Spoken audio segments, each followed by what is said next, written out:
За мінулы год у Брэсцкай вобласці, дзякуючы намаганням Фонду міру, было зроблена нямала. Усяго на рахунак арганізацыі паступіла каля 150 тысяч рублёў, што на 11% больш, чым у 2017. З іх большасць добраахвотныя ахвяраванні і спонсарская дапамога, астатнія гуманітарныя.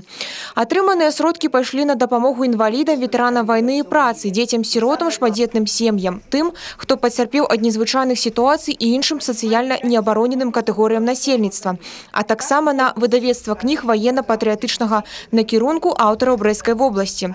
Усяго ж за 2018 год Фонд миру провел 260 мероприемствов. Брестская область отличается всегда очень активной позицией. Один из критериев сегодня работы Фонда мира, скажем, критериев оценки работы отделения областного, это сбор добровольных пожертвований.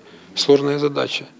Надо убедить человека в том, что те деньги, которые он сдает, они идут по назначению. Они используются на действительно социально важные проекты. Соответственно, вот по этим критериям, ну не только по этим, но по одному из критериев, сегодня Брестская область у нас в лидирующих позициях.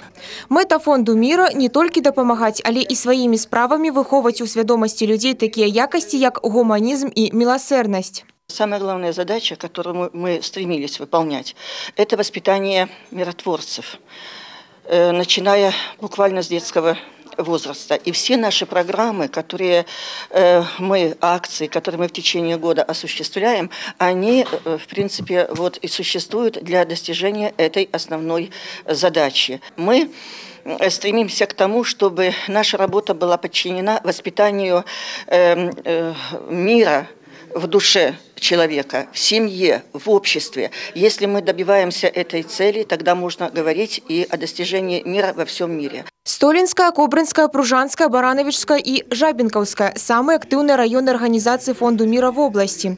Падчас пленума усіх прадстаўнікоў узнагародзілі грамотами и подяками, а Марию Гладун, старшыню городской организации Совета ветеранов, и Сергея Пухальского, старшыню городской организации Белорусский союз ветеранов войны у Афганистане, нагрудным знаком «Заслуженный миротворец». Сёлета исполняется 75 годов с дня вызволения Беларуси от немецко-фашистских захопников, и у ліку галоўных задач Белорусского фонду миру рэканструкцыя і рамонт месца воінскіх пахаванняў, абеліскаў і мемарыялаў. Канешне, асаблівая ўвага ветэранам і былым вязням. Ганна Буйкевіч, Роман Філюціч, тэлерадыёкампанія «Брэст».